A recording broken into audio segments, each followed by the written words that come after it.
Well, hello there and welcome to this episode of The Terri Cole Show. I'm so glad that you are hanging out with me today. So I'm going to ask you a question. Do you ever tell someone something in confidence, something important to you, or something that might even be embarrassing to you, and then find out from someone else that they told them? Most of you are shaking your head right now, yes. Do you ever be in relationships with people where you're afraid to tell them the truth about how you feel about something because you know that you're going to be judged?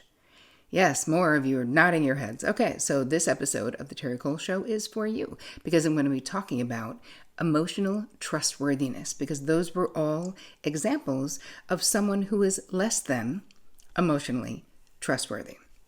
So if you are brand new to this YouTube channel, come on in, say hi. Introduce yourself in the comments. We are a very friendly bunch right here. Before we get started, make sure that you hit subscribe, because I wouldn't want you to miss a thing. I put out new things on Tuesdays and Thursdays, and I want to make sure that you get everything you need. So hit the bell and subscribe, because we really want you to be a part of our YouTube family.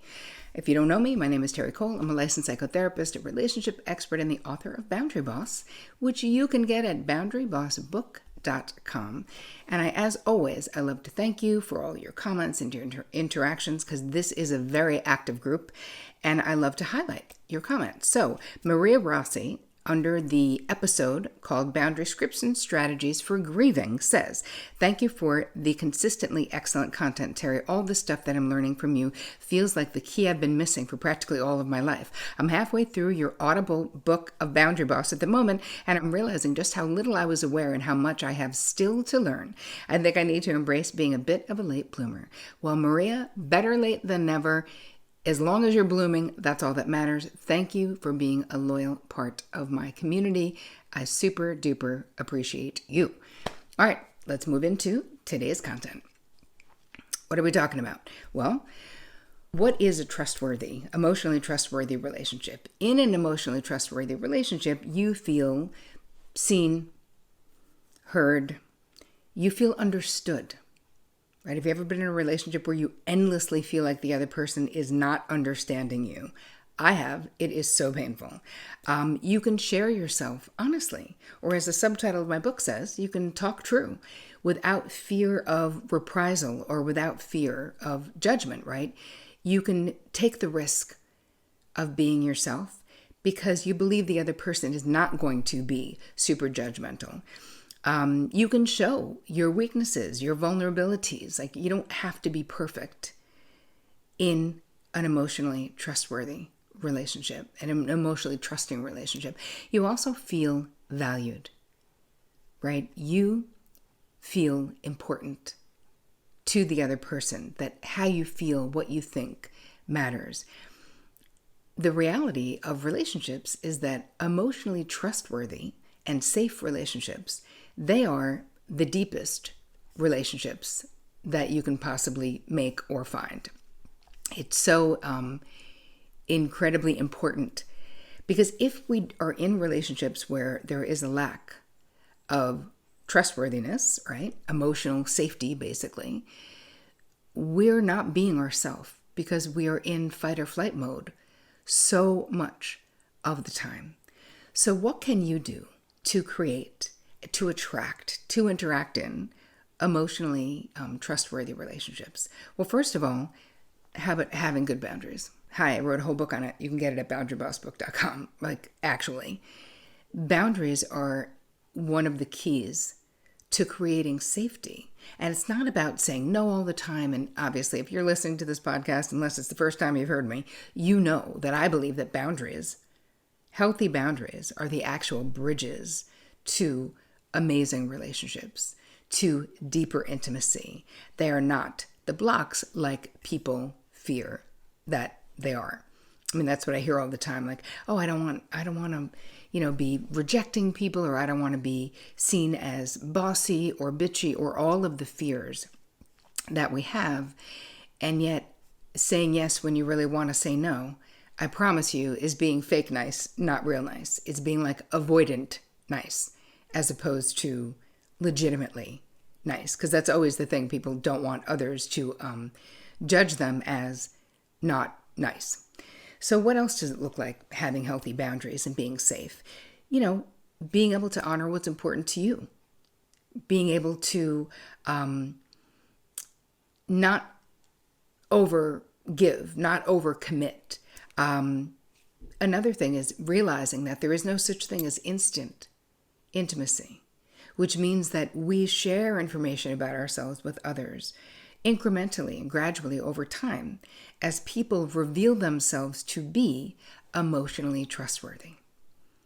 And I think that this is a big problem that my therapy clients have had and people in my courses and groups, where it feels so good. You feel like you make a heart connection with someone. And it's almost like there's this, I want to tell them my deepest, darkest experiences in like the first date. But what ends up happening is then we get that vulnerability hangover where we're like, oh my God, why did I do that so soon? Why did I tell that to them? Because I don't know them well enough to have shared that the way that I just did. Another way of creating emotionally trustworthy relationships is keeping confidences and expecting the people in your life to keep your confidence. If you tell someone, your partner, something, whatever I tell Vic, I will expect him to tell no one. Right? I mean, not like I'm hiding everything, but if I tell him something that's emotional or intimate, I certainly do not expect that he is telling another human being that. But the way that we connect, triangulation is a very popular way that human beings connect. It's like gossiping about others. It's saying, oh my God, did you hear what Bob said to so-and-so? A lot of times, this is a way that we try to connect with others, but it is unhealthy. And what it is it's emotionally untrustworthy because we are doing that and breaking confidences. That is all untrustworthy behavior. So if someone tells you something, unless you have their permission to share it with someone else, don't share it with someone else. If you want to be an emotionally trustworthy person, the next step of building a trustworthy relationship is that you never say the meanest thing that you can think of, no matter how mad you are, no matter how heated it gets. Walk away, protect your relationship. Because let's say you're in a relationship. You would know right now, you could tell me the meanest thing that you could say that would like emotionally cripple your partner if you said it to them. But why would you ever do that? And a lot of times it's because we learned this growing up. It is like fighting dirty. People learned it. A lot of times it's modeled behavior. But if emotional trustworthiness is something that is aspirational for you, then you never say the meanest thing you can possibly think of. Because let's be honest, it's pretty pedestrian. It's not like the hardest thing to figure out. I could ask Vic right now, what's the meanest thing he could say to me? And he would know what it is. Although, thank God, he would never say it. So I want you to think about that because it's a responsibility. Being in a healthy relationship, and we all have a responsibility to the relationship itself. And yes, to the other person. But it's damaging as hell to a relationship to, in anger, say really mean and horrible things. It is really bad. So you don't want to do that. And you never want to use something that your person or friend or sister or brother or whomever told you in confidence. You never want to use it against them in anger. You never want to throw it in their face later or mock them about it if you're mad about something later. Really think about that. This is so common. Being a therapist for 25 years, I can tell you people do this all the time. It's so damaging to trust. It is the opposite of trust. And it makes people, if that's happened to you, then you know immediately, at least my response immediately is, I will never tell that person another thing that's important to me again, because clearly they can't be trusted. But it's also something you have to have a conversation about. Because sometimes it's not that someone is being so malevolent and terrible and mean intentionally. A lot of times it is learned behavior. But you have to have boundaries. See, this is where the boundaries come in, to say that that is unacceptable to you. And you also cannot do it yourself. You do what you say you're going to do. When you are an emotionally trustworthy person, I can trust that you will do what you say you're going to do. And if you can't do it, you will let me know, right? That is an emotionally trustworthy thing to do. Someone who makes a lot of promises and doesn't come through. Now think about it. Maybe you are that person. Maybe you know that person. Maybe you're in a relationship with that person. But let's be honest. You don't count on that person. Someone who always says yes, who has the disease to please, and is like, yeah, I'm definitely going to be there. I know those people in my life. I may still love them, but I'll only let them so close to me. Because I have a friend like that who always says, yes, I can't wait, we'll definitely do it. Always big plans, and then she always bails.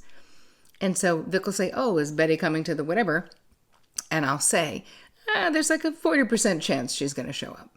That's how much I can trust that relationship. 40%. I would never go to that person when the shit really hits the fan in my life. I would never go to that person if I really needed someone to step up for me. Because 40% of the time, that is not good enough. Especially if the words they're saying are not aligned with the actions. Right? So this is, again, back to do what you say you're going to do. Because when you're in that situation, let's just all get clear that what we're believing are not the words.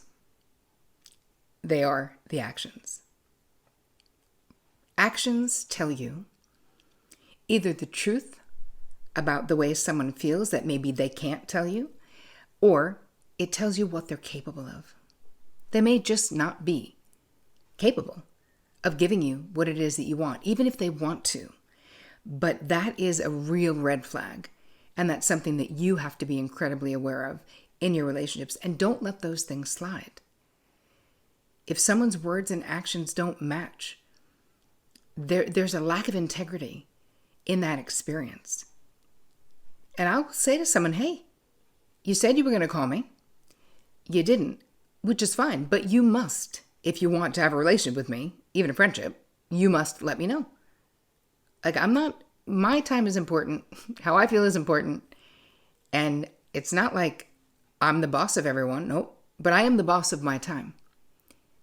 So if you're not going to call me when you said you were going to, you got to text me and say, hey, I can't make it. How's tomorrow? Or whatever it is. But this just ghosting, just floating into the ether, just acting like the conversation didn't happen, that is someone who is emotionally untrustworthy, in my opinion. What about listening? You listen in a not judgmental way. The person in your life listens to you in a not judgmental way. And a lot of times we have to teach people this, because especially if someone is a real fixer, right? If you're going to your partner and they really love to fix things and they're immediately telling you what you should have done or what you should do now, this is where boundary language comes in. It's all in the book, boundarybossbook.com. Go get it if you don't have it.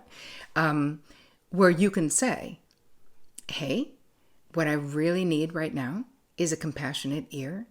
I'm not seeking input. I'm not looking for solutions or fixes. I appreciate you just being here and you knowing that I'm in pain. Really helps. You just holding space for me to figure it out, because I will. I just need compassion right now. I always just will get straight to the point with Vic with what I need. He knows at this point, 25 years later, he knows. He'll say, how can I best support you right now, babe? That's all he needs to say, because then I can tell him and he can stop guessing and getting it wrong, because that's what happens. When we think that people should just intuit or should just know, or somehow they've got like a magic 8-ball or like a crystal ball that they can see into your mind, we're wrong. And their inability to do that does not make them unloving or does not make them wrong for you. It just means they can't read your mind. So this is where our own responsibility for getting our needs met comes in, where we have to say how we feel or what we need. And if someone is giving you suggestions that you don't want when you really just want to be witnessed, you have to set them up for success many times by saying that. Another emotional trustworthiness thing is making yourself appropriately vulnerable to people. Because I've been in relationships, friendships in particular, with people who it's like they are an investigative journalist.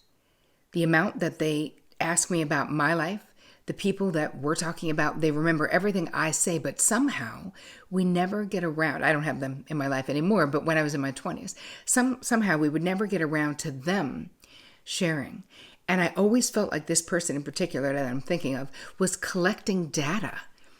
And then the next time I would see her, she would bring up something painful that I had shared with her. Oh, is your niece still going through that horrible situation with that terrible boyfriend that got legal or whatever? And I'm like, oh, ooh, it would feel like someone just punched me in the face.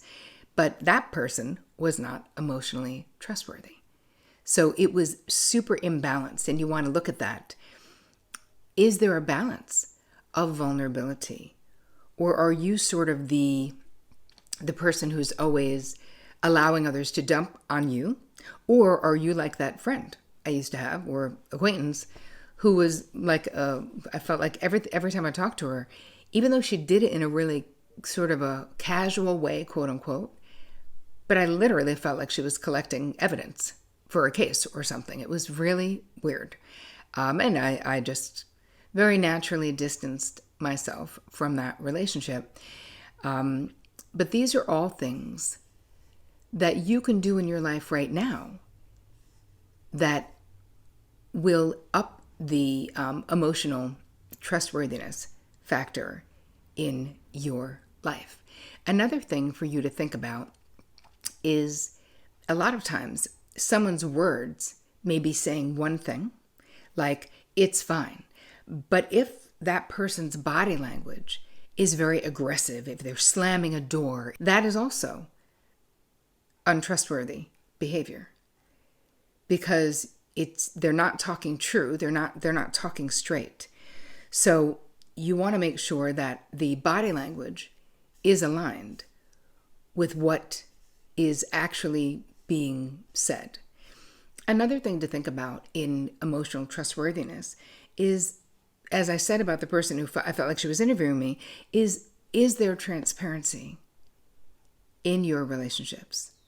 Any relationship that you find that you are like walking on eggshells in that relationship, there is a lack of emotional safety somewhere, because you wouldn't be walking on eggshells if you felt safe, right? And it could be you, it could be meaning you might be having some kind of a transference to a childhood situation. Maybe this person reminds you of a mean, stern grandfather you have. Like, I don't know the situation, but it's something that is valuable to look at, because you do know if you are in relationships where you always feel like you are walking on eggshells, because it feels terrible.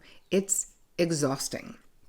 So I hope that this episode was valuable to you and added value to your life. If it did, please share it with the people in your world. Continue to drop your questions and your comments, because I love interacting with you on Instagram, on Facebook, right on the blog, anywhere. And please, if you love this and the podcast, drop us a review, leave a comment. This is how other people find the show. As always, I so appreciate you spending time with me today. And I hope that you have the most amazing week taking care of you.